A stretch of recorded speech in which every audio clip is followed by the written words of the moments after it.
November, December నెలలో అసలు వర్షాలు ఎప్పుడు పడతాయో, చలి ఎప్పుడు వస్తుందో, వరదలు ఎప్పుడు వస్తాయో అస్సలు ఐడియా లేకుండా పోతుంది.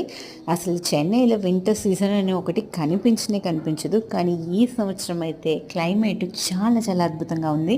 ఊటీ, కొడైకెనాల్‌లో ఎలా అయితే మనం చిల్‌నెస్ ఎంజాయ్ చేస్తామో అది మొత్తం కూడా సిటీ లోపలే ఉంది నైట్ టైమ్స్‌లో.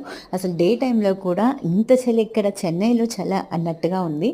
ఈ క్లైమేట్‌కి మిరపకాయ బజ్జీ వేసుకొని తిన్నాము. అదరహో అనేలా ఉంది. మరి ఈ క్లైమేట్‌కి మీ ఇంట్లో మీరేం చేస్తున్నారో కామెంట్ సెక్షన్‌లో తెలియచేయండి. అండ్ అందరికీ కూడా రెయినీ సీజన్ విషెస్. చాలా కేర్‌ఫుల్‌గా ఉండండి. ఇంకా ఎప్పుడు ఎలక్ట్రిసిటీ పోతుందో కూడా తెలీదు కాబట్టి వీలైనంత వరకు చార్జర్స్, పవర్ బ్యాంక్స్ అన్నీ కూడా రెడీగా ఉంచుకోండి. ఇంకా వాటర్ కూడా సేవ్ చేసి ఉంచుకోండి. ఇంకా వరదలొస్తాయేమో చూసి కేర్‌ఫుల్‌గా అవసరమైతే మాత్రం బయటికి వెళ్ళండి.